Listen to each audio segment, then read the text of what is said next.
tot purpose of Gade,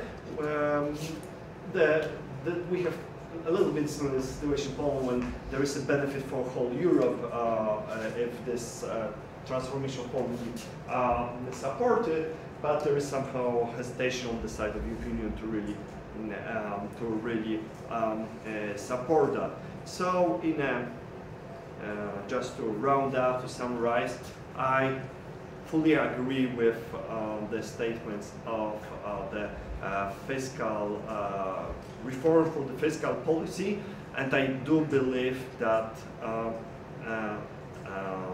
the new rules of the fiscal policy in the European Union should take into account the need of green transformation, and I'm also sure that I do agree that it will be a major boost for the European and also Polish economy when there will be a generous aid for that, and just alone the market forces and the private market won't solve the issue, the challenge we are heading, and still I'm quite positive on that the private investor, the private capital is flying more and more towards sustainable investment, or green investment, but without state aid it won't get to the point where we want to see.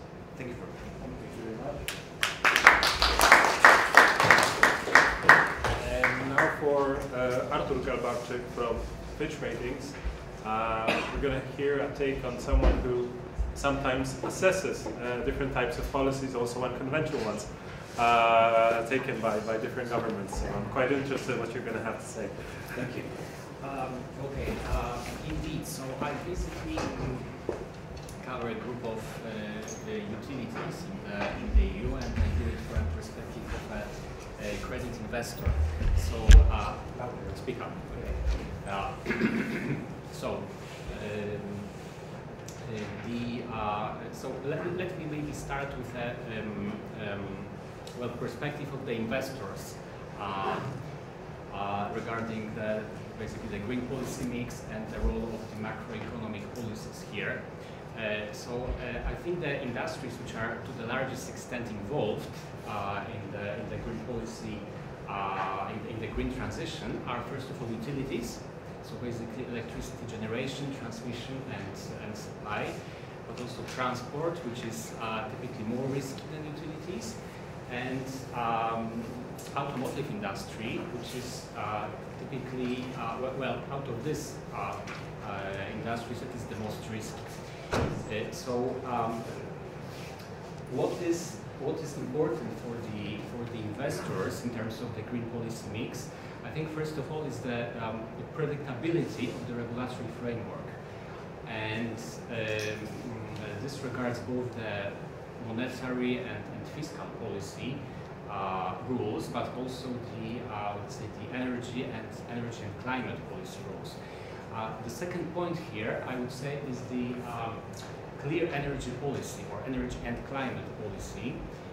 So I think this is still not the case in Poland. So we made the official document which would state where we want to go in 2030 and where we would like to go in 2050. So this is quite unusual. So even if we are not 100% sure, I think adoption of such a document would be very supportive for investors, which, as mentioned earlier, they are necessary to proceed with the green transition. So the public funds are not enough. I think the third point, which is very I would say fashionable for the time being, but it's also the future, is are the green bonds, and basically the ESG-linked investment, so environment, social and governance investment.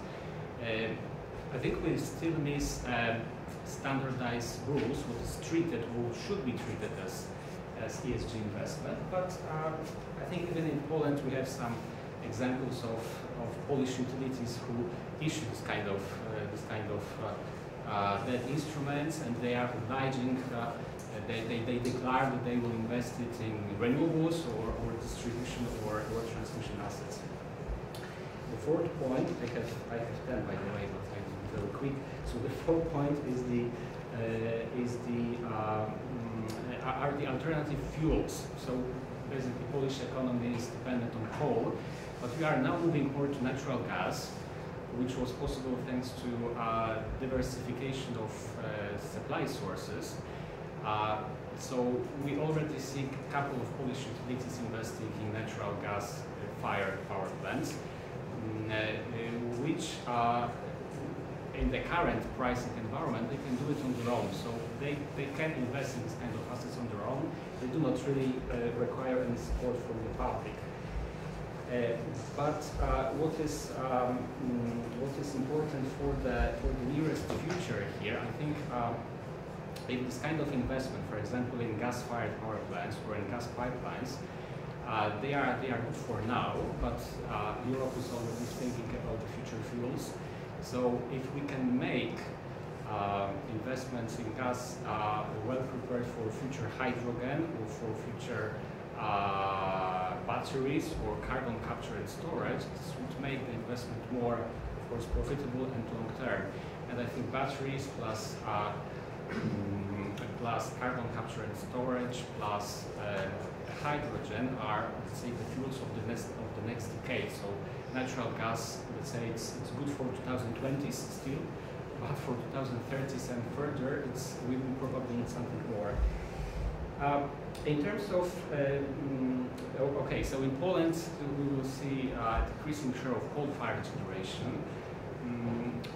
But coming back to these three technologies, which are quite important, I think, in the nearest future, the Polish economy can have some benefits from doing research in carbon capture and storage, in my view. Because on one hand, they develop this kind of, if we, or as a country, develop this kind of technology, then some of the coal-fired power plants will stay for longer, which could be positive for some of the stakeholders. But also, at some stage in the future, if you want to have or reach negative emissions on a worldwide basis, capturing CO2 might be an option. So even for other countries. So there is still some, let's say, there could be some future ahead of coal, but of course not in the current, not in form of burning it like this right now. The next point, of course, distribution and transmission. So in this kind of assets, the investors invest really very often. They like this kind of assets. So I don't really think that there is any support required from the public. I think it's also the development banks like the Polish PK or EIB. They are very keen on investing in distribution and transmission. The next business unit, heating. We are very underdeveloped in this area here in Poland because we still have heat units which are burning coal, which is quite unusual for Western Europe. In some countries, for example in Austria, there is even pressure to go away from gas-fired cogeneration power plants because they are too emissive and move to renewables, whereas in Poland we still have some coal units in this segment, so this definitely needs development. I think here, once again, the regulatory framework and the stability of the regulations are necessary for external investors to invest. Transportation is more risky than utilities, so here also external support would be required.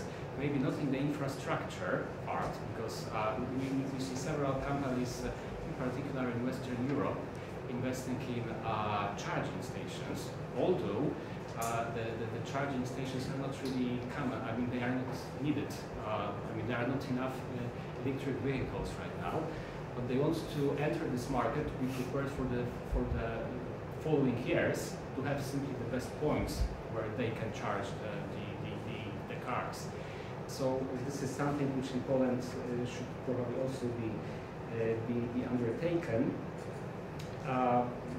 Maybe some kind of support program like Electric Vehicles Plus for the customers simply to buy this kind of assets.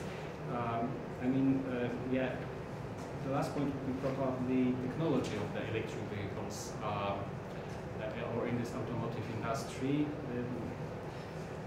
It's probably the most risky part. I mean, it's kind of a venture capital. We do not really have this kind of skills in Poland right now, in my view. Finally, the last 2 points. Let me just give some examples comparing Poland to Germany in terms of the structure of the assets of the utilities in the utilities business. So the Germans, a couple of years, they decided to separate businesses which are more risky from those which are less risky in the utilities business. So, for example, we saw RWE separating Innogy, and we saw E.ON separating Uniper. And basically, the concept was that assets which are dirty, they should be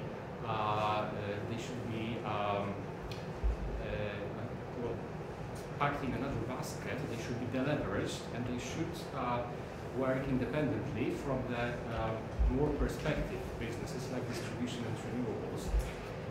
And for investors, this makes sense because they can invest in new technologies, in renewables and distribution. And at the same time, the dirty assets, which are still important, and I mean they will still be required for roughly 20 years, of course, depending on the country, they can still operate on their own. They can't have any leverage because it's hard to find investors who borrow money in this kind of